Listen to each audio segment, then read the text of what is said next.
राधे राधे दोस्तों। आज हम आपको सुनाएंगे जब एक पत्नी ने दिया अपने पति को तलाक, एक नापसंद काली बहू की कहानी जो अपने पति और सास को पसंद नहीं थी। दोस्तों, अगर आप हमारे चैनल पर नए हैं तो प्लीज हमारे चैनल को सब्सक्राइब करें, वीडियो को लाइक करें और शेयर करें। विनोद अपनी माँ से कह रहा था, माँ, मैं उस काली कलोटी लड़की से शादी नहीं करूंगा। उसे देखकर गांव वाले क्या कहेंगे, मेरे दोस्त क्या कहेंगे। इससे तो अच्छा है माँ, आप मुझे जहर देकर मार दो। और विनोद रो रहा था। विनोद की माँ गंगा कहने लगी, बेटा, तुम्हें यह रिश्ता करना ही पड़ेगा क्योंकि तुम्हारे पिताजी लकीर के फकीर हैं। उन्होंने राम रतन को वचन दिया है। मैं चाहकर भी विनोद कुछ नहीं कर सकती। और विनोद की माँ भी रोने लगी। विनोद की शादी उसके पिताजी ने पास के ही गांव में राम रतन की बेटी सुनैना से पक्की कराए थे। सुनैना की माँ बचपन में ही गुजर गई थी। सुनैना का रंग सांवला था, लेकिन मन की बहुत साफ थी और उसके साथ साथ वो हर एक काम में पूरी दक्ष थी। पूरे गांव वाले सुनैना की तारीफ करते नहीं थकते थे, लेकिन सुनैना का सांवला रंग उसके लिए बड़ी मुश्किल था। किंतु सुनैना ने कभी भी ईश्वर के इस फैसले का विरोध नहीं किया।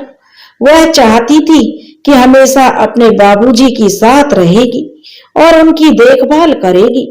लेकिन एक पिता की चिंता तो तभी शुरू हो जाती है जब उसके घर में बेटी पैदा होती है। वह पिता सोचने लग जाता है कि उसकी बेटी का विवाह कैसे होगा, कहाँ होगा। यही सुनैना के घर रिश्ते तो बहुत आए, लगभग 1.5-2 दर्जन के करीब आए, किंतु सब लोग सुनैना के सांवले रंग की वजह से उसे देखकर वापस चले जाते थे। कुछ लोग सांवले रंग को धन के तराजू में तोलकर लेना चाहते थे, लेकिन दुर्भाग्य से राम रतन लोगों की ये इच्छाएं पूरी करने में असमर्थ था। कैसा है आज का समाज, जो बाहरी सुंदरता को पाना चाहता है, लेकिन अंदर की सुंदरता से उसे कोई मतलब नहीं है। लड़की पैसे से धनी तो होनी ही चाहिए, किंतु गुणों से धनी को कोई नहीं चाहता। विनोद के बाबूजी दीनदयाल जी और सुनैना के बाबूजी राम रतन स्कूल में साथ साथ पढ़ा करते थे। जब दीनदयाल जी को राम रतन की परेशानी का आभास हुआ तो वो अपने दोस्त की चिंता को मिटाने के लिए तुरंत दौड़कर राम रतन के पास आए और अपने बेटे विनोद से बिना पूछे उसका रिश्ता सुनैना से तय कर दिया। लेकिन विनोद को यह रिश्ता मंजूर नहीं था। वो नहीं चाहता था कि सुनैना से उसकी शादी हो, लेकिन अपने बाबूजी के दबाव में आकर विनोद को शादी करनी पड़ी। शादी के बाद सुनैना विनोद के घर आ गई। विनोद ने अपने पिताजी से शादी के लिए यह शर्त रखी थी कि शादी में आप किसी को भी निमंत्रित नहीं करोगे, बल्कि चुपचाप तरीके से मंदिर में शादी होगी। बेटे की इस शर्त के आगे दीनदयाल जी को झुकना पड़ा और उन्होंने विनोद की इस शर्त को मान लिया और बिना रिश्तेदारों के ही सुनैना और विनोद की शादी मंदिर में हो गई। विनोद की मां गंगा नाम से तो देवी थी, लेकिन वास्तव में थी कुछ और। गंगा ने जब देखा उसके पति दीनदयाल जी किसी काम से बाहर चले गए हैं और बेटा भी अपनी वरमाला फेंककर बाहर भाग गया और बहू अकेली दरवाजे पर खड़ी है, तो गंगा जो तुनक कर बोली, अरे डायन, वहीं खड़ी खड़ी मेरा मुंह क्या ताक रही है? अब मुझे तेरी जैसी कलूटी की आरती उतारनी पड़ेगी क्या? सुनैना यह सुनकर अवाक रह गई और सारी बात उसकी समझ में आ गई कि विनोद माला फेंक कर क्यों गया है, क्यों उसकी सास उसे दुत्कार रही है। यह सुनकर सुनैना रोने लगी। तभी गंगा का गुस्सा चौथे आसमान पर चला गया और वह फिर तुनक कर बोली, अरे ओ कुलक्षणी, यहाँ खड़ी होकर क्या अपने बाप को रो रही है, जिसने दहेज में एक धेला तक नहीं दिया और ऊपर से इस अमावस की रात को हमारे गले बांध दिया। अब सुनैना सुबक रही थी। वह सुबकते हुए कहने लगी, माँ जी, मेरे पिताजी को कुछ मत कहिए। वो इतने में ही गंगा ने सुनैना की बात को बीच में काट दिया और बोली, अब ये कावड़ी बोलती भी है। सुन कलूटी, तेरी औकात इस घर में नौकर जैसी है, और खबरदार कलूटी, मुझे जो माँ जी कहा तो। इसी बीच दीनदयाल जी घर आ गए और गंगा एकदम चुप खड़ी हो गई। तब दीनदयाल जी बोले, अरे भाग्यवान, बहू अभी तक दरवाजे पर खड़ी है। और वो गंगा की तरफ देखने लगे। गंगा एकदम से उसने अपना व्यवहार बदल लिया और कहने लगी, जी मैं बहू से कह रही हूं कि अंदर आ जाओ, पर शायद इसको ये अंदर की हवा फव नहीं रही है, इसलिए बेचारी आंगन में खड़ी हो गई है। क्यों बहू? गंगा कहने लगी, मैं सही कह रही हूं ना? और सुनैना ने हाँ में सिर हिला दिया, क्योंकि गंगा सुनैना को अंदर ले जा गई, लेकिन मनी मन उसे गालियां दे रही थी। दीनदयाल जी भी भोजन करके अपने कमरे में चले गए। रात के 10:30 बज चुके थे, लेकिन ना तो विनोद का कुछ अता पता था और ना ही कोई उसे जो सुनैना से भी भोजन की पूछने के लिए आया। सुनैना भूखी प्यासी पड़ी रही। जब भूख असहनीय हो गई तो वो नीचे आ गई और रसोई ढूंढने लगी, लेकिन जब रसोई के पास आई तो सुनैना ने देखा रसोई का जो गेट है उस पर एक मोटा सा ताला लगा हुआ है। बेचारी अपनी सास को कुछ कह भी नहीं सकती थी, बस भगवान से प्रार्थना कर रही थी। जब वह निराश होकर अपने कमरे की तरफ जाने लगी तो उसने देखा भगवान की मूर्ति के आगे दीपक जल रहा है और उसकी लो बहुत धीरे धीरे जल रही थी, क्योंकि दुखियों का भगवान ही एकमात्र सहारा होता है। यह देखकर सुनैना की आंखों से आंसू निकलने लगे। वह मनी मन कहने लगी, हे ईश्वर, मुझे शक्ति प्रदान करें ताकि मैं सबको खुश रख सकूं। बस इससे ज्यादा सुनैना कुछ नहीं बोल पाई और उसका गला भर आया। तभी अचानक सुनैना ने देखा भगवान के सामने 5-6 लड्डू चढ़ाए हुए थे। शायद शादी की वजह से सुनैना ने भगवान का प्रसाद समझकर वहां से 2 लड्डू उठा लिए और भगवान का शुक्रिया करके अपने कमरे में चली गई। रोते रोते पता नहीं कब सुनैना की आंख लग गई। जब आंख खुली तो सुबह हो चुकी थी। नहा धोकर सुनैना नीचे आ गई। नीचे विनोद भी बैठा था।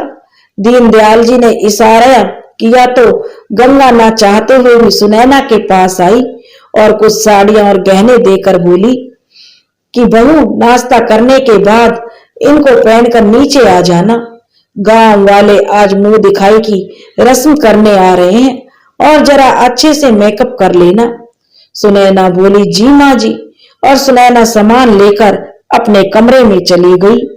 सुनैना ने अपनी सास गंगा के दिए हुए गहने और कपड़े पहन लिए और आज सुनैना थोड़ी खुश थी, क्योंकि उसे पहली बार जो सजने संवरने का समय मिला था, वरना बेचारी जिंदगी भर ही साधारण वेशभूषा में रही थी।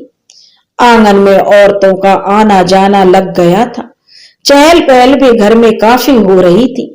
बस सब इंतजार कर रहे थे बहू के आने का। आज दीनदयाल जी घर पर ही थे, वरना गंगा कहाँ सुनैना को सजने संवरने देती। दीनदयाल जी ने गंगा की तरफ इशारा किया कि जाओ बहू को लेकर आओ। गंगा कम जो सुनैना के कमरे में चली गई, पर यह क्या, सुनैना को देखकर गंगा के होश उड़ गए। गंगा नीचे से ऊपर देखकर अवाक थी, सुनैना को देखे जा रही थी। कुछ क्षण बाद गंगा के मुंह से आवाज निकली, अरे ओ करमजली, क्या सत्यानाश किया है तुमने? तुझे ढंग से सजना भी नहीं आता। क्योंकि सुनैना ने कभी मेकअप नहीं किया था। बेचारी को इसके बारे में कोई ज्ञान नहीं था। टेढ़ी मेढ़ी लिपस्टिक, आंखों में भारी भरकम कजरा और साड़ी भी तौलिए की भांति लपेटे खड़ी थी। गंगा भवकी और कहने लगी, अरे निर्लज्ज, तेरी सूरत तो पहले ही कलंक है, और दूसरा अगर तू इस रूप में नीचे आई तो तुझे घर से निकालने में मुझे ज्यादा वक्त नहीं लगेगा, और अब की बार विनोद के पापा भी मुझे नहीं रोक सकेंगे। सुनैना को खरी खोटी सुनाकर गंगा नीचे आ गई। गंगा को अकेले आता देखकर दीनदयाल जी चौंक उठे कि कहीं दोबारा गंगा को ने कोई और लीला न शुरू कर दी हो। गंगा ने हाथ जोड़कर सब औरतों से कहा कि कृपया मेरी बात समझने की कोशिश करें। आज हमारी बहू की तबीयत ठीक नहीं है, इसलिए हम मुंह दिखाई की रस्म नहीं कर पाएंगे। गांव की औरतों में खुसर फुसर चलने लगी। तब गंगा ने सभी से माफी मांगी और औरतें भी अपने अपने घर जाने के लिए तैयार हो गई। तब दीनदयाल जी बोले, अरे भाग्यवान, सुनैना की तबीयत खराब है। सुबह तो वो भली चंगी लग रही थी, अब अचानक बहू को क्या हो गया? गंगा बोली, आप स्वयं जाकर देख सकते हैं उसे क्या हो गया है। तब गांव की औरतें कहने लगी कि गंगा बहन, शादी भी चुपचाप करा दी, किसी को न्योता भी नहीं दिया, और अब बहू की तबीयत खराब का बहाना बनाकर उसको भी नहीं दिखाया जा रहा है। गंगा बहन, सब ठीक ठाक तो है ना, या बात कुछ और है जिससे आपको विनोद की शादी करानी पड़ी? गंगा बोली, कोई बात नहीं है बहन, बस बहू की तबीयत खराब है, शादी की थकान है, शायद हम फिर कभी मुंह दिखाई का आयोजन रख लेंगे। पर कुछ औरतें कहाँ मानने वाली थी, एक से बढ़कर एक बात बनाने लगी। तभी अचानक से औरतों को दीवार पर सितारों की चमचम दिखाई दी। जब सबने ऊपर देखा तो नीले लिबास में सजी सुंदर गहनों से लदी सुनैना दिखाई दी। सुनैना ने नीले रंग का लहंगा पहना था। सभी औरतें और गंगा देखते ही रह गए। तभी सुनैना सीढ़ियों से नीचे आकर बैठ गई। उसने घूंघट किया हुआ था, फिर भी वो साक्षात देवी लग रही थी। तभी गांव की एक औरत जो बहुओं में कमियां निकालने के लिए मशहूर थी, उठी और सुनैना का घूंघट उठाया तो कहने लगी, अरे गंगा, बहू तो सुंदर है पर रंग थोड़ा काला है, बाल भी सुंदर है पर पूरे काले नहीं है। तभी गांव की दूसरी औरत बोली, अरे बहन, बहू तो ठीक ही है अपने विनोद के हिसाब से। तो कोई कहने लगा नहीं, तो कोई कहने लगा रुको। तब गंगा एकदम बीच में बात काट कर बोली, आप सभी क्या फालतू की बातों में लग गई? देखो ना बहू का रानी हार, जो हमारा पुश्तैनी हार है। सभी औरतें हार को देखने लग गईं। तब एक औरत बोली, बहू ब्याह के लाए हो, सामान कहीं नजर नहीं आ रहा, क्या बहू सामान लाना भूल गई है? तभी दीनदयाल जी आ गए और बोले, हमारी बहू ही हमारे लिए सबसे बड़ा दहेज है, हमें फालतू की चीजों का लोभ नहीं है। वैसे भी हमारे घर में भगवान का दिया हुआ सब कुछ है। दहेज तो गए गुजरे जमाने के लोग लेते थे, जो कुछ कमाते तो थे नहीं, बस दूसरों के धन पर नजर गढ़ाए रखते थे। मोहल्ले की सभी औरतों में चुप्पी छा गई। सभी औरतें बहू को मुंह दिखाई देने लगी और रस्म विधि पूर्वक पूरी हो गई। सभी औरतें अपने अपने घर चली गईं। अब गंगा सुनैना को पकड़कर अपने कमरे में ले गई और कहने लगी, सभी गहने और मुंह दिखाई के रुपए यहां रख और अपने कमरे में चलती बन। सुनैना चुपचाप सब कुछ निकालकर उसने वहां पर रख दिया। रात के 11:15 बजने को थे, लेकिन विनोद का अभी तक कोई पता नहीं था। वह घर नहीं लौटा था। सुनैना बस उसका इंतजार कर रही थी। सुनैना को विश्वास था कि एक दिन वह विनोद के दिल में अपने लिए जगह बना लेगी, लेकिन विनोद घर आया ही नहीं। सुबह हो चुकी थी। सुनैना रात में जागने की वजह से वह और जग नहीं पाई और सो गई, और इधर सुबह जल्दी ना उठने के कारण सुनैना की सास गंगा का गुस्सा 7वें आसमान पर था। वह उसके कमरे में गई और कहने लगी, अरे ओ डायन, अपने बाप का घर समझकर अभी तक सो रही है क्या? लेकिन मैं यह सब नहीं चलने दूंगी। और गंगा ने जो पानी की भरी हुई बाल्टी जो सुनैना के ऊपर फेंक दी। वह बेचारी एकदम से उठ गई और खड़ी होकर देखने लगी। गंगा कहने लगी, अरे लंका, तेरे घर में सब 10 बजे सोकर उठते हैं, जो तू अपने बाप को रोकर यहाँ पड़ी है। सुनैना कुछ नहीं बोली और चुपचाप कमरे से बाहर आ गई। उसकी सास बड़बड़ाने लगी। गंगा बहुत जोरों से बड़बड़ा रही थी। सुनैना जल्दी से नहा धोकर रसोई घर में दाखिल हुई। तभी दीनदयाल जी घर आ गए और कहने लगे, विनोद और सुनैना को कुल देवी के दर्शन को लिए लेकर जाना है। कल चतुर्दशी है, इसलिए मैंने टिकट बुक करा दिए हैं। विनोद भी घर आ गया था। वो अपने पिताजी से कहने लगा, पिताजी, वह कुलदेवी के दर्शन के लिए जाने को तैयार है। तब गंगा बड़ी हैरानी में पड़ गई और सुनैना की आंखों में चमक आ गई। शायद सुनैना को लगा कि विनोद और उसके रिश्ते में बदलाव आने वाला है, लेकिन सुनैना यह समझ पाने में नाकामयाब थी कि अचानक से आए परिवर्तन का क्या कारण हो सकता है। विनोद सुनैना से कहने लगा कि वह कल के लिए पैकिंग कर ले, क्योंकि उनको कल सुबह ही निकलना होगा। सुनैना कमरे में गई और पैकिंग करने में लग गई। अगले दिन भोर में ही विनोद और सुनैना जाने को तैयार थे। गाड़ी भी रेलवे स्टेशन तक छोड़ने को आ गई थी। दीनदयाल जी ने सुनैना को आशीर्वाद दिया और विनोद को जाने की आज्ञा दी। विनोद और सुनैना गाड़ी में सवार होकर चल पड़े कुल देवी के दर्शन के लिए। सुनैना और विनोद कुल देवी के दर्शन के लिए मंदिर में पहुंच गए।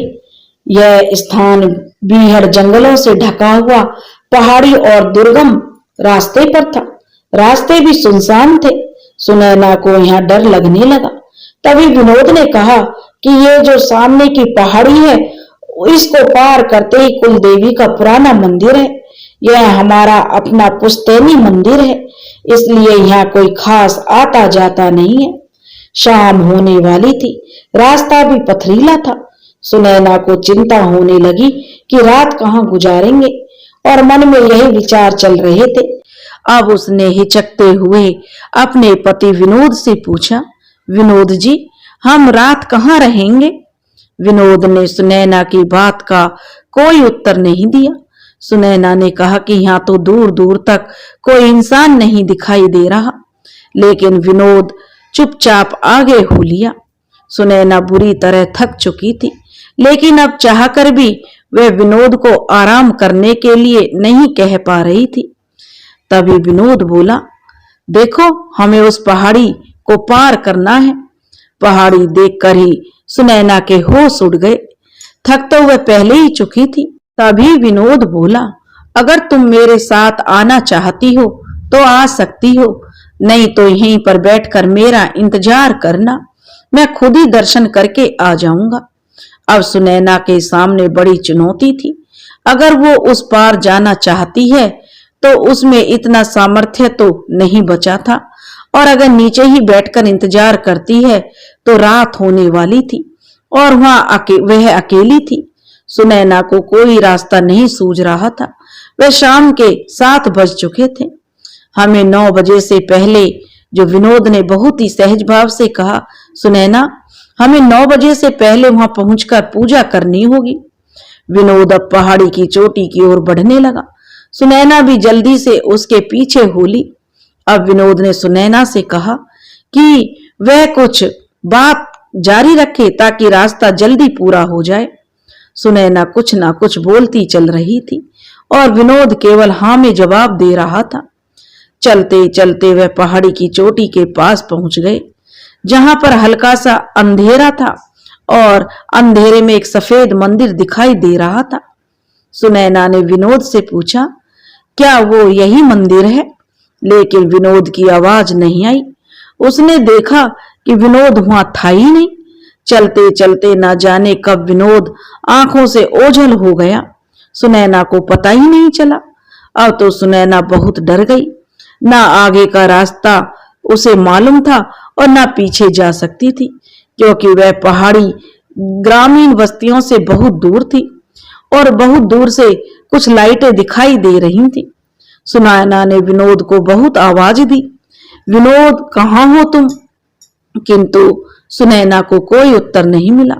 सुनैना बहुत घबरा गई और वहीं पर बैठ गई। रात तो हो चुकी थी। अब तो जंगलों में जंगली जानवरों की भी आवाजें आने लगी थी। सुनैना चुपचाप एक पेड़ के नीचे दुबक कर बैठ गई और विनोद को धीरे धीरे आवाज भी दे रही थी। उधर विनोद सुनैना को जंगलों में छोड़कर चुपचाप नीचे की ओर खिसक लिया। अंधेरा ज्यादा था। मोबाइल की फ्लैश लाइट चालू करके वह जल्दी जल्दी चला जा रहा था। तभी विनोद का पैर फिसला और वो धड़ाम से गिर पड़ा। उसकी चीख निकल पड़ी। सुनैना को विनोद की चीख सुनाई पड़ी। वह जल्दी से विनोद को खोजने लगी। इधर विनोद जोर जोर से करहा रहा था, क्योंकि एक जड़ के सहारे वह पहाड़ी पर लटका हुआ था।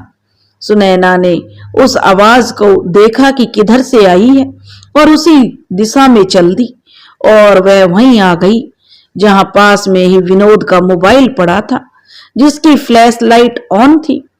उससे कुछ ही दूरी पर विनोद की आवाज सुनाई पड़ रही थी। सुनैना ने फ्लैश लाइट से जो विनोद को देखा और उसे ढूंढ लिया। विनोद पेड़ की जड़ पकड़कर मदद मांग रहा था। सुनैना से कहने लगा, सुनैना जल्दी से मेरे पास आओ और अपनी चुन्नी को पेड़ पर बांधकर उसे मुझे बचाओ। और वह विनोद के पास गई और अपनी चुन्नी को पेड़ से बांधकर विनोद को पकड़ने लगी। विनोद ने चुन्नी को कसकर पकड़ा और धीरे धीरे ऊपर सरकने लगा। सुनैना ने पेड़ से बांधकर जो उसके हाथ से चुन्नी पकड़ी हुई थी, इसलिए उसके हाथ दर्द कर रहे थे। विनोद भी बुरी तरह हाँफ रहा था, क्योंकि वह कुछ घायल था और घायल अवस्था में वह ऊपर आ गया था। सुनैना ने विनोद का हाथ पकड़ा और उसको चिपट कर रोने लगी। तभी विनोद अचेत सा होकर नीचे गिर पड़ा और उसकी छाती पर घाव था, जिससे खून टपक रहा था। सुनैना ने विनोद को उठाने की कोशिश की। काफी समय बाद विनोद को होश आया तो उसने देखा कि सुनैना के आंचल में वह पड़ा है। उसने बहुत ही ईर्ष्यावश वह उठने की कोशिश करने लगा, किंतु वह उठ नहीं पाया। सुनैना रोए जा रही थी, लेकिन अंधेरे कच्चे रास्ते में वो विनोद को नीचे लेकर नहीं जा सकती थी और ना ही ऊपर मंदिर में। रात के 1:45 बज चुके थे। अचानक से मोबाइल में रेंज आ गई। सुनैना ने घर फोन किया, लेकिन किसी ने भी फोन नहीं उठाया। सुनैना बार बार फोन करती रही, लेकिन फोन नहीं उठा। सुनैना विनोद को संभाल रही थी। तभी फोन की घंटी बजी तो सुनैना ने एकदम से फोन उठा लिया। उधर से आवाज आई, हेलो बेटा विनोद, क्या बात है? क्योंकि सुनैना के ससुर जी दीनदयाल का फोन था। तभी सुनैना बोली, पिताजी मैं सुनैना बात कर रही हूँ। तो फिर उसके बाद सुनैना ने सारी बातें दीनदयाल जी को बताई। दीनदयाल जी यह सब सुनकर जो स्तब्ध रह गए। बोले, बेटा तुम चिंता मत करो, मुझे बस अपना पता बता दो, तुम कहाँ पर हो। सुनैना ने जो जो रास्ते में देखा वो सब बता दिया और कहा, यहाँ पहाड़ी वाले पुराने घर के पास ही हम हैं। तभी दीनदयाल जी चौंके और बोले, पहाड़ी वाला घर? तभी दीनदयाल जी ने कुछ नौकर और गांव के साथियों को इकट्ठा किया और उस तरफ चल पड़े। घर में गंगा अकेली सोई हुई थी। उसको किसी भी बात की भनक नहीं थी। दीनदयाल जी को उस जगह पर जाते जाते सुबह के 4 बज गए थे। दीनदयाल जी काफी मशक्कत के बाद आखिरकार उस स्थान पर पहुंच गए जहां पर विनोद और सुनैना थे। विनोद की ऐसी हालत देखकर दीनदयाल जी की आंखों में आंसू आ गए और वे बोले, यह सब कैसे हुआ? तब सुनैना ने उनको कहा कि पिताजी मंदिर की चढ़ाई करते समय इनका पैर फिसल गया था, इसलिए यह नीचे गिर गए और इनकी छाती में चोट आ गई। दीनदयाल जी को यह बात समझ नहीं आ रही थी कि विनोद आखिरकार पुराने खंडरों में सुनैना को लेकर क्यों आया था। तभी विनोद के पिताजी दीनदयाल जी ने अन्य गांव वालों की मदद से विनोद को पहाड़ी से नीचे उतारा और अपने रास्ते चले गए जहां पर उनकी गाड़ी खड़ी थी। सुनैना तो एकदम से रोए जा रही थी। दीनदयाल जी सुनैना को दिलासा दे रहे थे और विनोद की हालत भी बहुत खराब थी। तब वह गाड़ी के पास पहुंच गए। वहां जाकर दीनदयाल जी ने विनोद को कार की सीट पर लेटाया और गाड़ी को लेकर शहर के अस्पताल की ओर चले गए। विनोद को जब अस्पताल ले जाया गया तब डॉक्टरों ने उसको जल्दी से इमरजेंसी रूम में रेफर कर दिया। इधर घर पर जब गंगा को यह सब पता चला कि विनोद को बुरी तरह से चोट लगी है तो वह भी जल्दी से अस्पताल की ओर निकल पड़ी। अस्पताल में जाते ही गंगा ने सबसे पहले अपनी बहू सुनैना को गुस्से से देखा और उसको गालियां देती हुई इमरजेंसी रूम में जाने लगी, लेकिन डॉक्टरों ने गंगा को इमरजेंसी रूम में जाने से रोक दिया। जब सुनैना गंगा को दिलासा देने के लिए उसके पास आई तो गंगा गुस्से में भरकर उसको कहने लगी, अरे डायन, इतने से तेरा पेट नहीं भरा था जो मेरे बच्चे की इस हालत में तूने कर दिया। आखिर मेरे बच्चे ने तेरा क्या बिगाड़ा था जो तूने ऐसा किया। दीनदयाल जी गंगा को रोकने लगे, लेकिन वह तो सुनैना को गालियां दिए जा रही थी। अरे कहने लगी, अरे विनोद के पिताजी, आज मुझे मत रोको, यह लड़की डायन है, यह मेरे बेटे को मार देगी, उसके बाद हम सबको मार देगी, यह हमारे घर को शमशान बनाने के लिए आई है। सुनैना बेचारी बस खड़ी रोई जा रही थी। तभी डॉक्टर साहब बाहर निकले और बोले, ऑपरेशन के लिए पेशेंट को खून की आवश्यकता है, आप जितनी जल्दी हो सके खून का प्रबंध करें। दीनदयाल जी ने तुरंत सभी ब्लड बैंक छान मारे, किंतु कहीं पर भी उसका खून का ब्लड ग्रुप नहीं मिला। थक हार कर वे वापस अस्पताल आ गए और बोले, कहीं पर भी खून का इंतजाम नहीं हुआ। और गंगा जोर जोर से रोने लगी, कहने लगी, हे ईश्वर, इस काली डायन ने न जाने मेरे बेटे पर क्या कर दिया है। दीनदयाल जी गंगा को समझाने लगे। तभी डॉक्टर ऑपरेशन थिएटर से बाहर निकल कर आया और दीनदयाल जी और गंगा जो सभी लोग डॉक्टर को देखने लगे जैसे कोई बुरी खबर की आशंका हो। डॉक्टर साहब बोले, कॉन्ग्रेचुलेशंस, ऑपरेशन सफल हुआ। गंगा एकदम से ऑपरेशन थिएटर में जाने लगी तो डॉक्टर साहब ने गंगा को रोक दिया और बोले, अभी थोड़ी देर बाद पेशेंट को प्राइवेट रूम में भेज दिया जाएगा, अभी उनको आराम की सख्त जरूरत है। दीनदयाल जी बोले, किंतु डॉक्टर साहब, बिना खून के ऑपरेशन हुआ कैसे? डॉक्टर साहब बोले, हमें तो खून मिल गया था। इस बार गंगा बोली, लेकिन खून आया कहां से? तब डॉक्टर ने कहा, मिस्टर विनोद की पत्नी सुनैना का ब्लड उनसे मैच हो गया था, उन्होंने ही ब्लड देकर अपने पति की जान बचाई है, वरना आज कुछ भी हो सकता था। गंगा यह सुनकर अवाक रह गई। दीनदयाल जी के चेहरे पर मुस्कान और आंखों में आंसू भर आए। वे बोले, सुनैना कहाँ है? तभी सुनैना भी वहीं आ गई और कुछ थकी हुई सी लग रही थी। दीनदयाल जी ने सुनैना को अपने गले से लगा लिया और बोले, सदा सुहागन रहो बेटी। और विनोद को भी प्राइवेट रूम में शिफ्ट कर दिया गया था। घर के सभी लोग विनोद के पास इकट्ठा होते गए। गंगा विनोद से पूछने लगी, बेटा, ऐसा क्या हुआ था जो तुम्हारी ये हालत हुई है? विनोद सभी के मुंह की ओर देख रहा था। तभी सुनैना भी वहां आ गई, लेकिन विनोद सुनैना को घृणा की नजर से देख रहा था। गंगा भी सुनैना को देखकर आग बबूला हो गई और विनोद बोल उठा, माँ, इसी ने मुझे पहाड़ से धक्का दिया था। सुनैना तो यह सुनते ही जैसे जड़वत हो गई, किंतु गंगा गुस्से से बेकाबू हो गई और सुनैना को मार पटक कर कमरे से बाहर निकलने लगी। और दीनदयाल जी बोले, विनोद बेटा, तुम झूठ बोल रहे हो। विनोद अपने पिता की ओर देखने लगा और गंगा भी जो शांत खड़ी हो गई। तभी दीनदयाल जी कहने लगे, बेटा, आज अगर तू जिंदा है तो सुनैना की वजह से ही, इसने 2 बार तुम्हारी जान बचाई है। 2 बार? विनोद की समझ में कुछ नहीं आ रहा था। दीनदयाल जी बोले, हाँ, 2 बार।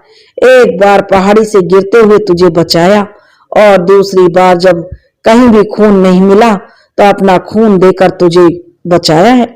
यह सुनकर जो विनोद अवाक रह गया।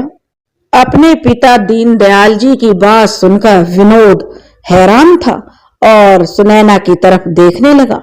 सुनैना उधर दरवाजे पर खड़ी रो रही थी। गंगा की समझ में कुछ नहीं आ रहा था। तभी नर्स रूम में आई और कहने लगी, अभी पेशेंट को थोड़ी देर के लिए आराम करने दीजिए। आपको जो भी बातें करनी है बाद में कर लेना। पेशेंट के साथ केवल एक व्यक्ति रुक सकता है, बाकी लोग वेटिंग रूम में जाकर बैठ जाइए। दीनदयाल जी गंगा को साथ चलने के लिए कहने लगे, लेकिन गंगा बाहर जाने से मना कर देती है। लेकिन दीनदयाल जी के बार बार कहने पर गंगा दीनदयाल जी के साथ बाहर आ गई। दीनदयाल जी सुनैना को विनोद की देखभाल करने के लिए कहते हैं। अब रूम में केवल सुनैना और विनोद ही रह गए। सुनैना अपने आंसुओं को पोंछती हुई विनोद से कहती है, अब आपको कैसा महसूस हो रहा है? लेकिन विनोद उसकी बात का कोई जवाब नहीं देता और चुपचाप दूसरी तरफ मुंह करके लेटा रहता है। सुनैना वहीं पर बैठ जाती है और विनोद के सिर पर हाथ फिराने लगती है, जैसे वह उसकी मालिश करना चाहती है। लेकिन विनोद अभी भी कुछ नहीं कहता और चुपचाप लेटा रहता है। विनोद की खामोशी सुनैना की जो असमंजस में डाल देती है। लेकिन इधर गंगा अब भी सुनैना से बहुत जो नाराज थी, वह विनोद की इस हालत की जिम्मेदार सुनैना को ही ठहरा रही थी। तब दीनदयाल जी रिसेप्शन पर जाकर बातचीत करते हैं। तब उन्हें पता चलता है कि अभी पेशेंट को 2 दिन के लिए और अस्पताल में रखा जाएगा। तब दीनदयाल जी प्राइवेट रूम में आते हैं जिसमें विनोद पड़ा था और कहते हैं, बेटा अभी 2 दिन के लिए और डॉक्टर ने रुकने के लिए कहा है, इसलिए तुम्हारे पास सुनैना रहेगी। तब दीनदयाल जी सुनैना को कहते हैं, बेटी सुनैना, मैं और तुम्हारी माँ घर जा रहे हैं, इसलिए तुम विनोद का ध्यान रखना और किसी भी चीज की जरूरत हो तो मुझे फोन कर देना। इधर गंगा सुनैना को विनोद के पास देखकर बिल्कुल भी खुश नहीं थी, लेकिन दीनदयाल के कहने पर वह उनके साथ चली गई। सुनैना विनोद की अच्छे से देखभाल करने लगी। विनोद भी अब सुनैना से थोड़ा बहुत बातचीत करने लगा। इस थोड़ी सी बातचीत के बाद वे दोनों थोड़ा थोड़ा एक दूसरे को जानने लगे। विनोद को भी अब सुनैना से बात करके अच्छा लगने लगा। उसे लग रहा था उसके दिल का कुछ बोझ कम हो रहा है। सुनैना के लिए यह दिन बहुत ही सुकून भरे थे। उसे पता ही नहीं चला कब 2 दिन बीत गए। अब बारी घर जाने की थी। दीनदयाल जी गाड़ी लेकर विनोद को अस्पताल से लेने के लिए आ गए। अब विनोद थोड़ा चलने फिरने लायक हो गया था। गाड़ी में बैठकर वो लोग घर आ गए। गंगा ने आते ही अपने बेटे की आरती उतारी और बाती लेकर नजर उतारने लगी और कहने लगी, जिस काली डायन का साया मेरे बेटे पर पड़ा है वह इसी बत्ती की तरह जलकर राख हो जाए। सुनैना गंगा की बातों को अच्छी तरह समझ रही थी, किंतु वैसे नीचे झुका लेती है। दीनदयाल जी भी अंदर आ गए और विनोद को उसके कमरे में आराम करने के लिए भेज दिया। सुनैना भी विनोद के कमरे में जाने लगी कि जो गंगा ने उसे बीच में रोकते हुए बोली, अरे कलूटी तू कहाँ जा रही है? महारानी मेहरबानी कर, विनोद से दूर ही रहना और अपने कमरे में चली जा। सुनैना बोल ही रही थी, पर माँ जी। तभी गंगा ने उसकी बात काट दी और कहा, मैंने कहा ना, जब तक मैं ना कहूं कमरे से निकलकर बाहर मत जाना, समझी? गंगा के गुस्से को देखकर सुनैना पहले से ही जानती थी, किंतु कर क्या सकती थी। बेचारी चुपचाप अपने कमरे में चली गई। इधर गंगा कुछ फल काटकर विनोद के लिए लेकर उसके कमरे में आई। विनोद गंगा को देखे बिना जो लेटे हुए कहने लगा, सुनैना तुम अब थक गई हो? मैं कब से तुम्हारा इंतजार कर रहा था, तुम कहाँ थी? तब गंगा असमंजस में पड़कर बोली, बेटा सो रहे हो क्या? विनोद ने एकदम से पलट कर देखा। सामने सुनैना नहीं बल्कि उसकी माँ गंगा खड़ी थी। विनोद बोला, माँ आपने क्यों कष्ट किया? सुनैना कहाँ गई? गंगा बोली, बेटा विनोद तुम सुनैना को कुछ ज्यादा ही तवज्जो दे रहे हो। विनोद चुप रहा। विनोद की माँ विनोद को फल देकर वहां से चली गई और रात का खाना खाकर सब सोने चले गए। तब चुपके से सुनैना विनोद के कमरे में आ गई और सुनैना ने देखा कि विनोद ने खाना नहीं खाया, वह सो रहा था। सुनैना विनोद को देखने लगी। शायद ही इतने करीब से उसने कभी विनोद को देखा था। सुनैना विनोद की ओर आकर्षित होने लगी थी। वह उसकी सूरत को निहार रही थी। तभी विनोद की आंख खुल गई और वह झुंझलाते हुए बोला, तुम यहाँ इस वक्त? सुनैना का जैसे सपना टूटा। वह घबरा कर बोली, वो देखने आई थी कि आपने दवाई ली या नहीं। विनोद बोला, मैंने तो अभी खाना भी नहीं खाया, दवाई कैसे लेता। तभी सुनैना ने खाने की प्लेट उठाई और कहने लगी, तो चलो पहले खाना ही खा लो। तो विनोद मुंह बनाकर बोला, मुझे भूख नहीं है। सुनैना बनावटी गुस्से में बोली, तो साहब ठीक नहीं हो ना, चाहते हो? खाओगे नहीं तो ठीक कैसे होगे? चलो खाना खाओ वरना ठीक नहीं हो पाओगे। तब विनोद कहने लगा, आपको हमारी कब से चिंता होने लगी? अगर चिंता होती तो हमसे मिलने क्यों नहीं आई सुबह से? विनोद शिकायत भरे लहजे में बोल रहा था। सुनैना कहने लगी, चलो अब तो आ गई हूं ना।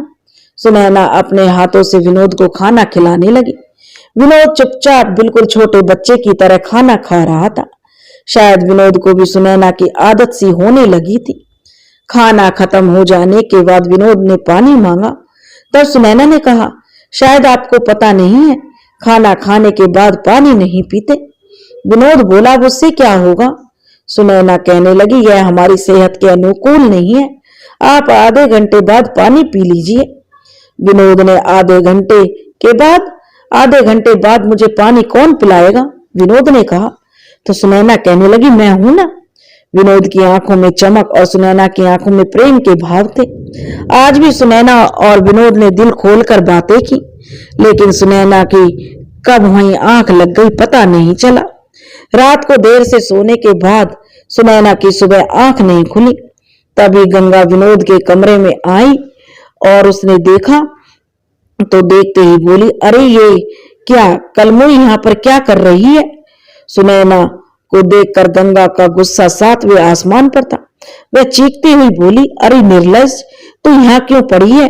क्या मेरे बेटे पर कोई काला जादू करने आई है? सुनैना एकदम से घबरा कर उठ गई और विनोद की भी आंखें खुल गई। वह बोला, क्या हुआ माँ, आप सुबह सुबह इतना क्यों चीख रही हैं? गंगा कहने लगी, देखा बेटा, यह कलमुई यहाँ पड़ी है तुम्हारे बिस्तर के पास। विनोद ने कहा, तो क्या हुआ माँ, यह मुझे दवाई देने आई थी तो आंख लग गई होगी। गंगा कहने लगी, दवाई देने? मतलब ये डायन कल रात से यहीं पड़ी है? उठ कमीनी, जल्दी से, तुझे अभी मजा चखाती हूँ। गंगा अब सुनैना को पकड़कर बाहर ले जाने लगी। विनोद कहने लगा, माँ उसे छोड़ दो, तुम क्यों उसको कोस रही हो? तभी गंगा सुनैना को लेकर उसके कमरे में चली गई और बोली, सुन डायन, मेरे बेटे से जितना दूर रहेगी उतना तुम्हारे लिए अच्छा है, नहीं तो तुम मुझे नहीं जानती हो, ऐसा इल्जाम लगवाऊंगी कि कहीं की नहीं रहेगी। और कहकर उसकी सासू माँ दरवाजा बंद करके चली गई। इधर विनोद भी अपनी माँ के ऐसे बर्ताव से दुखी था और सुनैना कमरे में जड़वत सी खड़ी थी। विनोद सोचने लगा, उसको माँ से एक बार सुनैना के बारे में बात करनी चाहिए, लेकिन विनोद सुनैना को लेकर क्या बात करना चाहता था? वह यही सोच रहा था कि माँ से क्या क्या बात करूं। तभी गंगा विनोद के कमरे में आई तो विनोद कहने लगा, माँ मुझे तुमसे कुछ बात करनी है। और विनोद की माँ जो विनोद के पास बैठ गई। आज विनोद कुछ बदला बदला सा और गुस्से में था। तब गंगा कहने लगी, अब तुम ये मत कहना कि तुम सुनैना को पसंद करने लगे हो। तब विनोद के चेहरे पर कुछ मुस्कान आई और यह मुस्कान कुछ कुटिल मुस्कान थी। गंगा भी समझ जाती है कि विनोद की मंशा क्या है। वह विनोद को कहती है, तुम जो कुछ भी करोगे वही सही है। यह कहकर गंगा कमरे से बाहर चली गई। विनोद के मन में ऐसा ख्याल चल रहा था कि गंगा ने तुरंत भांप लिया। उधर सुनैना अपने कमरे में थी। उसे अपनी सास की बातों का कोई फर्क नहीं पड़ रहा था, क्योंकि वो अपने सुनहरे भविष्य के सपने विनोद के साथ सजा रही थी। शायद उसका मन बार बार विनोद के ख्वाबों की छाप उसको दिखला रहा था। इस बात से कोई ज्यादा बड़ी बात नहीं होगी कि उसके दिल में जो प्रेम का अंकुर पनप चुका था दोपहर के वक्त सुनैना चुपके से विनोद के कमरे में आ गई। विनोद उस समय सो रहा था तो सुनैना चुपचाप उसे निहार रही थी। अचानक से विनोद की आंख खुली तो सुनैना का खाब टूट गया। विनोद बोला, अरे तुम कब आई? तो सुनैना बोली, बस अभी आई हूं। क्या आपने दवाई ले ली? विनोद बोला, बस अभी लेने वाला था। सुनैना बोली, आप भी ना बिल्कुल अपना ख्याल नहीं रखते। दवाई समय पर नहीं लोगे तो ठीक कैसे होगे? विनोद सुनैना की बातों पर मुस्कुराया और कहने लगा, तुम ही हो ना मेरा ख्याल रखने के लिए। सुनैना को तो जैसे सुकून मिल रहा था और वह विनोद को दवाई देने लगी। विनोद दवाई खाकर सुनैना को कुछ समय के लिए वहीं बैठने को कहने लगा, किंतु सुनैना कहने लगी कि माँ जी गुस्सा होंगी। तब विनोद कहने लगा कि माँ अभी किसी काम से बाहर गई है। तब सुनैना वहीं बैठ जाती है और विनोद से बातें करने लगती है। विनोद भी सुनैना के साथ काफी घुल मिल गया था। विनोद सुनैना से कहता है कि क्या वह उसे पसंद करती है। तब सुनैना शर्म से मुंह नीचे कर लेती है। तब विनोद सुनैना को कहता है कि वह उसे अपनी एक सबसे अच्छी दोस्त के नजरिए से देखता है। सुनैना के तो दिल की धड़कन तेज हो जाती है और उसकी आंखें बहुत कुछ बयान कर रही थी। तब विनोद सुनैना से कहता है कि वह किसी और लड़की से प्यार करता है। एकदम से सुनैना का जो सपना टूट जाता है और वह कहती है, आप झूठ कह रहे हैं ना? तो विनोद कहता है, नहीं सुनैना, यह सब सच है। मैं किसी और लड़की से प्यार करता हूं, लेकिन बाबूजी ने मेरी शादी जबरदस्ती करवा दी। मैं अब भी उसको भुला नहीं पाया हूं। सुनैना का तो जो सपना ही बिखर चुका था। उसके दिल में एक गहरा जो घाव लगा और वह चाहकर भी कुछ नहीं बोल पाई। सुनैना वहां से उठी और भागकर अपने कमरे में चली गई और कहने लगी, हे भगवान, ऐसे मेरे ही साथ क्यों होता है? मुश्किल में कोई खुशी मिली भी तो वह भी आपसे देखी नहीं गई। मेरा भाग्य कैसा लिखा है, मेरा दुर्भाग्य मेरा साथ क्यों नहीं छोड़ता? सुनैना घुट घुट कर रोने लगी। आखिर सुनैना भी तो उस व्यक्ति पर दिल लगा बैठी थी जो कि उसका भी उसका था ही नहीं। अब तो केवल रोने के अलावा कोई चारा शेष नहीं था। गंगा भी घर आ चुकी थी और दीनदयाल जी आज घर पर ही थे। दीनदयाल जी ने गंगा से पूछा, आज बहू दिखाई नहीं दे रही भाग्यवान? तो गंगा कहने लगी, पड़ी होगी अपने कमरे में, एसी की हवा जो यहाँ फंस गई है ना। तभी दीनदयाल जी जो उसकी बात सुनकर थोड़े क्रोध से बोले, तुम भी हमेशा गंगा जहर उगलती रहती हो मुंह से। गंगा बोली, मतलब जहर उगलती हूं मैं? क्या मैं नागिन हूं? आप मुझसे ऐसे बातें कर सकते हैं? कैसे कर सकते हैं? दीनदयाल जी कहने लगे, अरे भाग्यवान, मैं तो मजाक कर रहा था। गंगा गुस्से में आंखें तरेर कर वहां से निकल गई। गंगा विनोद के कमरे में आई और बोली, क्या हुआ? अभी तो कोई प्रतिक्रिया नहीं आई माँ, विनोद ने कहा। तो उसकी माँ बोली, बहुत खूब, प्रतिक्रिया भी जरूर आएगी बेटा।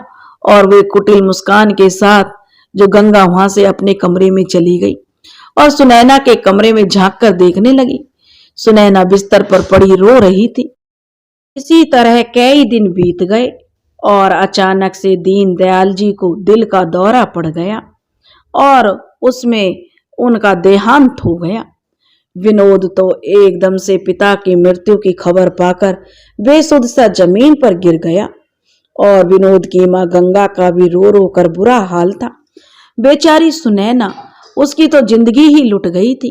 घर में जो कोई था उसको समझता था, उसकी कद्र करता था, वह भी अब दुनिया छोड़कर जा चुका था। आखिरकार दिल पर पत्थर रखकर सबने इस सदमे को बर्दाश्त कर लिया, लेकिन उससे बाहर आने में थोड़ा समय लगा।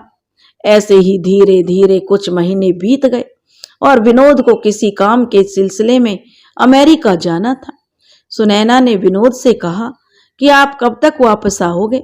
तो विनोद ने कोई सही से नहीं कह सकता बोल दिया, कितना समय लगे। सुनैना ने कहा, अपना ख्याल रखना और पहुंचकर फोन कर देना। ओके कहकर विनोद कमरे से बाहर निकल गया। विनोद अपनी माँ के पास गया और उनके चरण छुए।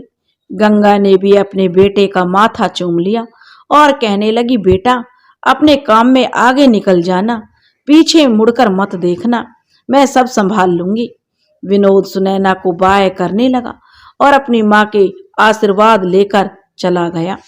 सुनैना विनोद को देख रही थी जब तक उसकी गाड़ी उसकी आंखों से ओझल नहीं हो गई। उसके आंसू भी बह चले। गंगा भी सुनैना को देख रही थी और बोली, बहू तू भी थोड़े दिन अपने मायके घूमा, तेरा मन शांत हो जाएगा। लेकिन सुनैना ने मना कर दिया। तब गंगा ने बार बार कहने पर सुनैना मायके चली गई, किंतु उसका मन अभी तक वो यादें संजो रहा था। जो कुछ दिन बाद जब सुनैना अपनी ससुराल वापस आई और दरवाजा खोला, तब अंदर से एक बहुत ही सुंदर सी लड़की निकल कर आई। वह कहने लगी, जी कहिए आपको किससे मिलना है? तो सुनैना बोली, आप कौन है? वह लड़की बोली, जी मैं इस घर की मालिक हूं। तो सुनैना कहने लगी कि वह घर तो उसका है। तब लड़की कहने लगी, जी हम कल ही यहाँ पर शिफ्ट हुए हैं। तब सुनैना कहने लगी, उसने अपनी सास के बारे में पूछा। तब वह लड़की ने बताया कि गंगा आंटी तो उसी दिन चाबी देकर चली गई थी, वो कहीं कहाँ गई हैं यह मैं नहीं जानती। सुनैना को यह सुनकर चक्कर आ रहे थे। ना तो उनका नंबर लग रहा था और ना ही उनका कहीं अता पता था। वह सोचने लगी, हे ईश्वर, यह सब मेरे साथ क्यों हो रहा है? अब मैं जाऊं तो जाऊं कहाँ? सुनैना अपने ही घर में पराई हो चुकी थी। तब सुनैना उस लड़की से कहती है, क्या मैं अंदर से अपना सामान ले सकती हूँ? तब वह लड़की कहती है कि गंगा आंटी पहले ही सब कुछ लेकर जा चुकी है। तब सुनैना अपने कुछ कपड़े जो भिखारियों के पास देखती है तो वहां से रोते हुए निकल जाती है। सोचती है कि अब मैं कहाँ जाऊं। वह मन ही मन बोल रही थी। वह शहर में घूमने लगी कि कहीं माँ जी का पता ठिकाना मिल जाए, पर कुछ हासिल नहीं हुआ। थक हार कर वह एक मंदिर के सामने बैठ गई और दुर्गा माता से मन ही मन प्रार्थना करने लगी, हे दुर्गा माता मेरी सहायता कीजिए, मैं किस भंवर में फंस गई हूँ। सुनैना को वहीं सीढ़ियों पर बैठे हुए रात हो गई। आसपास कुछ असामाजिक तत्व भी खड़े थे जो उसको घूर रहे थे। मंदिर भी बंद हो चुका था। सुनैना को ठंड लग रही थी, लेकिन अब जाए तो जाए कहाँ। तभी वो लड़के जो मंदिर के पास खड़े थे सुनैना के पास आने लगे। सुनैना डर गई और वहां से भागने लगी। लड़के भी चुपचाप सुनैना के पीछे दौड़ रहे थे। तभी सुनैना एक निर्जन स्थान पर पहुंच गई। चारों तरफ अंधेरा था, बस सड़क पर ही लाइट चमक रही थी। सुनैना अंधेरे के में जो भागती जा रही थी, वे लड़के उसको ढूंढने की कोशिश तो कर रहे थे, लेकिन सुनैना बियाबान जंगल में चली गई। वो कब जंगल के अंदर पहुंच गई सुनैना को पता नहीं चला। वो थक चुकी थी और थक कर एक पेड़ के नीचे गिर गई। सुनैना को नींद आ रही थी और वह निर्भय होकर वहीं सो गई। उसकी मुसीबत अभी खत्म नहीं हुई थी। कुछ तस्कर जंगल में घूम रहे थे। जब उन्होंने टॉर्च की लाइट से सुनैना पर उनकी पड़ी, सुनैना बेसुध पड़ी हुई थी। तस्करों ने सुनैना को उठा लिया और अपने अड्डे की ओर ले जाने लगे।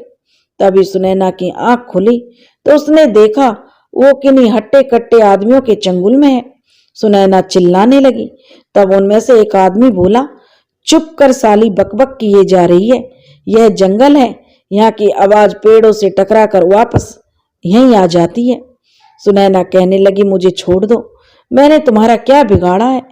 तब वे बोले, छोड़ देंगे, पहले हमारा काम तो पूरा हो जाए। ऐसा बोलकर उन्होंने सुनैना के मुंह पर पट्टी बांध दी।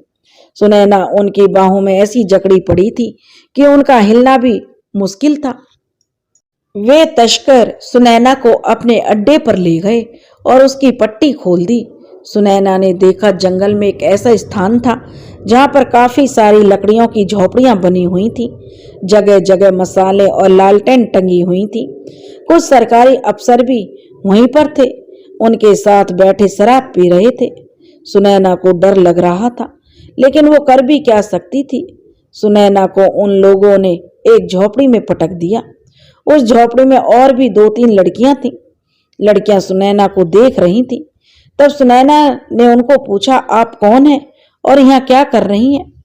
तब एक लड़की जिसका नाम आशा था उसने जवाब दिया, ये लुटेरे हमें शहर से उठाकर लाए हैं और हमारी बोली भी लग चुकी है, कल हमें बेच दिया जाएगा। सुनैना यह सुनकर उसे बहुत धक्का लगा। सुनैना ने कहा कि वो यहाँ कैसे निकलेंगी यहाँ से। तब दूसरी लड़की बोली कि 5 दिन से मैं यहाँ कैद हूं, कोई रास्ता नहीं है यहाँ से बाहर जाने के लिए। तब सुनैना ने ठंडे दिमाग से सोचा और उस लड़की से पूछा कि ये लुटेरे कैसे उन्हें वहां लेकर आए। तब उस आशा ने कहा, उन्होंने कोई नशीली वस्तु उनके खाने में मिलाई थी जिसको वो अपने पास हमेशा रखते हैं। अब सुनैना समझ गई वहां से कैसे निकला जा सकता है। सुनैना ने उन लड़कियों के कान में कुछ कहा तो सबने हामी भर दी। तभी सुनैना ने दरवाजा खटखटाना शुरू किया। तब एक नौजवान लड़का आया और बोला, क्या चाहिए तुझे? सुनैना बोली, मुझे कुछ नहीं चाहिए, मैं तो बस कहना चाह रही थी। वह लड़का बोला, क्या कहना चाह रही थी तू? सुनैना बोली, मैं तो कह रही थी ये लोग अकेले शराब पीकर ऊबते नहीं है क्या? वह लड़का बोला, मतलब तुम क्या है तुम्हारा? तब सुनैना कहने लगी, मतलब यही, मुझे कुछ अच्छा नाचना आता है, मैं सबका मन भी बहला सकती हूँ। लड़के के मन में कुछ उमंग सी आई। वो सरदार के पास गया और बोला कि वह लड़की नाचने के लिए बोल रही है। तब उनका सरदार भी खुश हो गया और बोला, उस लड़की को बुला कर लाओ, वैसे भी कल तो हम उन सबको बेच ही दिया जाएगा। तब वो लड़का सुनैना और उन लड़कियों को साथ लेकर आ गया। सुनैना ने इशारा किया, दूसरी लड़कियां उन जालिमों को शराब पिलाने लगी। उन्होंने अपना रेडियो चालू किया और गाना लगा दिया। सुनैना गाने की धुन पर नाचने लगी। वो तस्कर भी सुनैना के साथ नाच रहे थे। दूसरी लड़कियों ने तस्करों को जो इतनी शराब पिला दी कि वो वहीं लुढ़क गए। सुनैना और वो लड़कियां भागने लगी तो वही लड़का सामने आ गया। शायद उसने शराब नहीं पी थी, लेकिन सुनैना ने मोर्चा संभाल लिया। तीनों लड़कियों ने मिलकर उसे घेर लिया और उसके सिर में एक डंडा रसीद कर दिया। वो लड़का वहीं बेहोश हो गया। फिर वे वहां से भागने लगी, लेकिन भागे किधर? रात में ना कोई रास्ता दिखाई दे रहा था, ना ही उन्हें कुछ पता था, लेकिन वो सीधे भागे जा रही थी। आखिर में लड़कियां भागते भागते एक सड़क पर जा पहुंची। सड़क पर अंधेरा था। रात के अंधेरे में 2 लाइटें सुनैना को अपनी ओर आती दिखाई दी। वो एक ट्रक था। सुनैना और वो लड़कियां सोच ही रही थी क्या ट्रक वाले से मदद मांगना सही रहेगा या वो भी उनका गलत फायदा उठाने की कोशिश करेगा। जब ट्रक पास में आ गया तो वो चारों डर गईं। डर से जो ट्रक वाले ने ट्रक रोक लिया। उसमें से एक तगड़ा सा अधेड़ उम्र का आदमी निकला और जब तक वो व्यक्ति उनके पास आता वो चारों भाग गईं और जंगल में छिप गईं। अब ट्रक वाला भी वहां से जा चुका था। चारों दोबारा सड़क पर आ गईं ताकि कोई मदद मिल जाए। तभी एक कार वाला वहां आया। एक 27-28 वर्ष का लड़का था। उसने गाड़ी वहां रोक दी। वह उस गाड़ी से उतरा और उन लड़कियों से बोला, कितना लेती हो एक रात का? सभी एक दूसरे का मुंह ताकने लगी। अरे अब बता भी दो, वह लड़का कहने लगा, क्यों शर्माने लगी हो? तब वह सुनैना ने कहा, आप साफ साफ कहें कि आपकी बात हम समझ नहीं आ रही है। लड़का बोला, लगती तो अच्छे खानदान की हो, फिर यह काम? वह सुनैना गुस्से में भरकर बोली, आप कहना क्या चाहते हैं? वह लड़का बोला, खैर मुझे क्या, मैं 500 रुपए दूंगा। उससे ऊपर लड़का बोला। अब सुनैना को समझ आ गया था वो किस मकसद से उनसे बातें कर रहा है। तब सुनैना ने तमक कर कहा, श्रीमान जी, आप जैसा सोच रहे हैं वैसा कुछ नहीं है, हम बस रास्ता भटक गए हैं। तब सुनैना ने कहा कि वो सब बहुत मुसीबत से घिरी हुई हैं और अगर वो उन्हें जंगल से बाहर छोड़ दें तो उनका बड़ा बड़ा एहसान होगा। लड़के ने कुछ पल के लिए सोचा, फिर कहा, क्या तुम्हारा चारों का इरादा लूटपाट करने का तो नहीं है? तब सुनैना ने उस लड़के को बताया कि वह किस शहर की रहने वाली है। तब लड़के ने सुनैना से सारा परिचय पूछा। तब सुनैना ने बताया कि उसकी शादी दीनदयाल के बेटे विनोद से हुई है। विनोद के विदेश जाने के बाद वह मारी मारी फिर रही है। दीनदयाल का नाम सुनते ही लड़के की आंखों में चमक आ गई। उसने फौरन सुनैना और तीनों लड़कियों को गाड़ी में बिठाया और शहर की तरफ चल दिया। रास्ते में सुनैना ने उसे सारी कहानी बताई। तकरीबन 1.5 घंटा चलने के बाद लड़के ने अपने घर के सामने कार रोकी। काफी रात हो गई थी। उस लड़के ने सुनैना और बाकी की लड़कियों को गेस्ट रूम में भेज दिया और उनके लिए कुछ खाने का प्रबंध भी कर दिया। सुबह होने के बाद काफी देर बाद चारों की आंखें खुली रहीं। तब उस लड़के ने बाकी की तीनों लड़कियों को उनका पता ठिकाना पूछकर ड्राइवर से कहकर उनके घर भिजवा दिया। अब बारी सुनैना की थी। वह लड़का सुनैना के पास आया और बोला, विनोद विदेश नहीं गया, वो यहीं पर है। सुनैना चौंक गई। आप ये क्या कह रहे हैं? तब उस लड़के ने कहा, मेरा नाम विजय है और मैं विनोद का सौतेला भाई हूं। विनोद का सौतेला भाई? सुनैना यह सुनकर चौंक गई। विजय ने कहा, फिलहाल तुम्हें यह जानना चाहिए कि विनोद और उसकी माँ बहुत मक्कार हैं। उन्होंने बहुत से प्रपंच रचकर उसे घर से निकलवा दिया था। सुनैना ने कहा, ऐसा कैसे हो सकता है? विनोद तो मुझसे प्यार करता है। विजय बोला, ऐसा ही हुआ है जो मेरे साथ हुआ, तुम्हारे साथ भी वही हुआ है। वो तुम्हें कभी नहीं अपनाएंगे। तब सुनैना बोली, आप दीनदयाल जी के बेटे हैं, लेकिन इस तरह लड़कियों को पैसे देकर क्यों? सुनैना बोलते बोलते चुप हो गई। तो विजय बोला, मेरी जिंदगी कांटों से भरी हुई है, उसमें 2 पल सगुन के ढूंढ लेता हूं। तो सुनैना ने कहा, लेकिन सगुन यह नहीं जिसे आप समझ रहे हैं। तब विनोद बोला, तुम ठीक कह रही हो, लेकिन मैं करूं भी क्या? विजय ने अपना बैग उठाया और सुनैना से कहा, तुम जब तक चाहो यहां रुक सकती हो, मैं शाम को देर से आता हूँ। कबर्ड में कुछ पैसे रखे हैं, अपने लिए कुछ कपड़े वगैरह खरीद लेना। इतना कहकर विजय निकल गया। सुनैना कुछ सोच रही थी। उसे आश्रय तो मिल गया, किंतु एक अजनबी के साथ वो कब तक रह सकती है? सुनैना ने पूरे घर का मुआयना किया। शराब की बोतलें, बिखरे कपड़े, अस्त व्यस्त सामान। सुनैना ने सोचा, जब आई गई हूं तो मैं ही इसको सही कर देती हूँ। उसने एक कमरे में दीनदयाल जी की फोटो लगी हुई थी और साथ में किसी शांति नाम की औरत की, शायद वो विजय की माँ थी। सुनैना ने पूरे घर की साफ सफाई शुरू कर दी। कुछ ही देर में घर को चमका दिया। उसके बाद सुनैना रसोई घर में गई और वहां खाना बनाने लगी, लेकिन रसोई में सभी डिब्बे खाली पड़े थे। तब सुनैना बाजार में गई और कुछ सामान खरीद कर लाई। सुनैना ने शाम को खाना बनाया। शाम को विजय भी जल्दी घर आ गया। उसने देखा तो घर चमक रहा है। उसे आज पहली बार घर में के साथ जो अपनेपन का एहसास हुआ था, क्योंकि उसकी माँ की मौत के बाद अपने रहने के स्थान पर भी पहली बार उसने घर को साफ सुथरा पाया। विजय के आते ही सुनैना ने उसे गर्मा गर्म चाय पिलाई। सुनैना ने रात का खाना बनाया और विजय को देने गई, लेकिन विजय अपने कमरे में बैठकर शराब पी रहा था। विजय को शराब पीता देखकर सुनैना चिल्लाई और बोली, रुको, यह तुम क्या कर रहे हो? विजय एकदम से रुक गया। बोला, क्या हुआ? तो सुनैना कहने लगी, दीनदयाल जी के बेटे होकर तुम शराब पी रहे हो? सुनैना ने शिकायत भरे लहजे में कहा। तो विजय बोला, आखिर कब तक तुम मुझे पीने से रोक सकती हो? सुनैना कहने लगी, जब तक विजय जी मैं यहाँ रहूंगी, कम से कम इतना तो कर सकती हूँ। लेकिन विजय बोला, कल को जब तुम चली जाओगी तब कौन रोकेगा? सुनैना के पास अब आगे उसका जवाब देने के लिए शब्द नहीं थे। वह खाना रखकर अपने कमरे में चली गई। विजय ने खाने की प्लेट को देखा। वही खुशबू, वही अपनापन जो उसकी माँ कभी उसे खाना देती थी, बिल्कुल वैसा ही। विजय ने चम्मच उठाया और एक और खाने का उठाया और खाने लगा।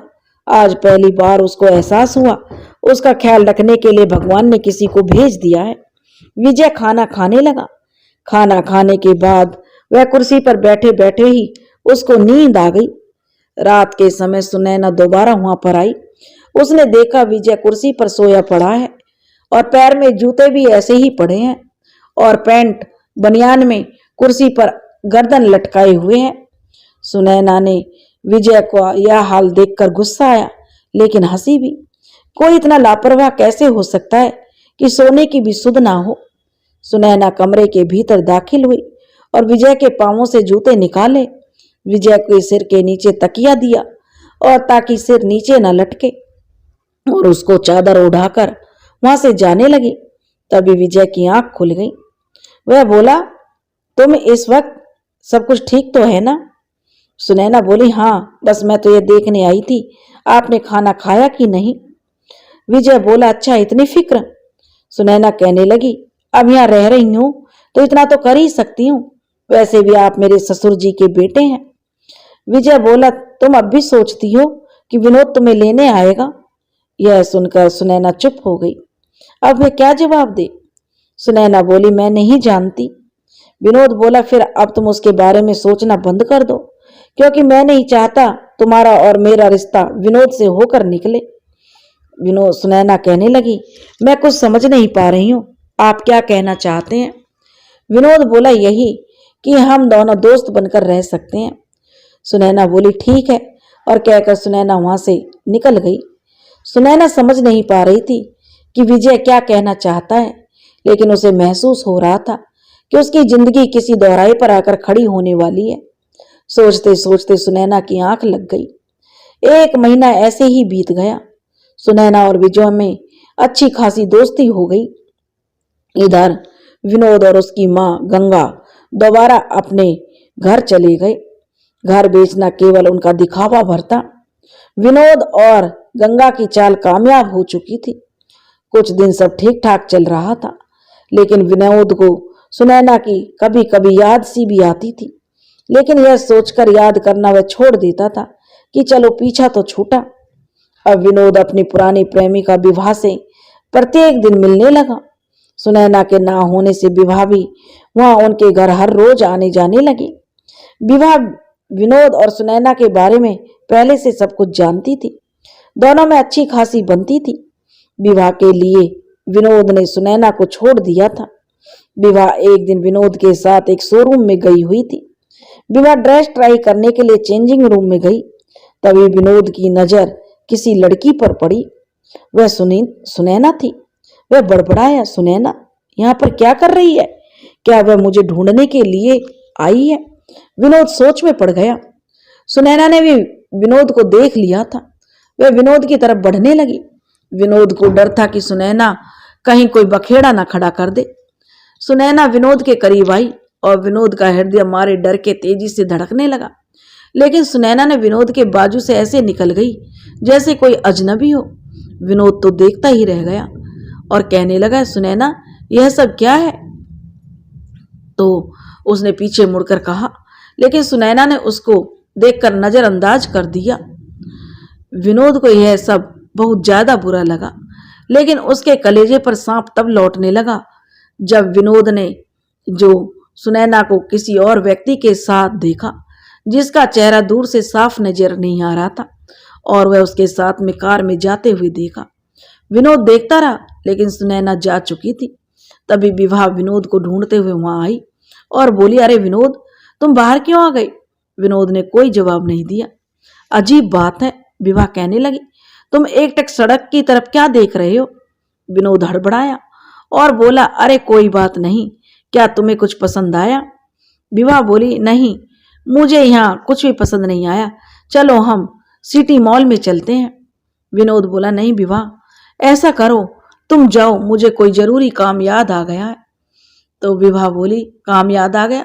लेकिन तुमने तो कहा था आज का दिन सिर्फ मेरे लिए है। विनोद ने एक लंबी सांस भरी और बोला, फिर कभी लेकर आऊंगा, आज मुझे जरूरी काम है। इतना बोलकर विनोद ने कार निकाली और चला गया। विनोद के इस रवैये से विवाह परेशान हो गई। आखिर विनोद के दिमाग में क्या चल रहा था? विवाह मनी मन बड़बड़ाई, खैर कोई बात नहीं, लड़कों की कमी थोड़ी है मुझे, वैसे भी मुझे नहीं लगता यह मेरी जरूरतें पूरी कर पाएगा। मुझे कोई दूसरा ही देखना पड़ेगा जो ज्यादा अमीर हो। विवाह लड़कों को फंसाना बखूबी जानती थी। आखिर किस मोड़ पर विनोद और सुनैना आ गए थे। विनोद यह बर्दाश्त नहीं कर पा रहा था कि सुनैना ने उसे अनदेखा कर दिया। विनोद अब सुनैना की जो खोज खबर करने लगा।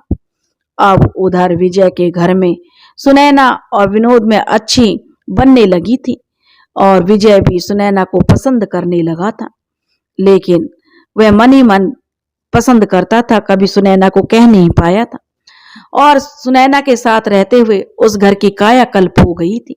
उसने विजय ने दारू पीना भी छोड़ दिया था। इधर विनोद ने आकर सारी बात अपनी मां को कही।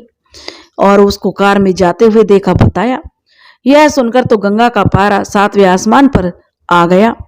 इधर विनोद की प्रेमिका ने विनोद को छोड़ दिया और उसने एक नया बॉयफ्रेंड देख लिया जो कि ज्यादा पैसे वाला था।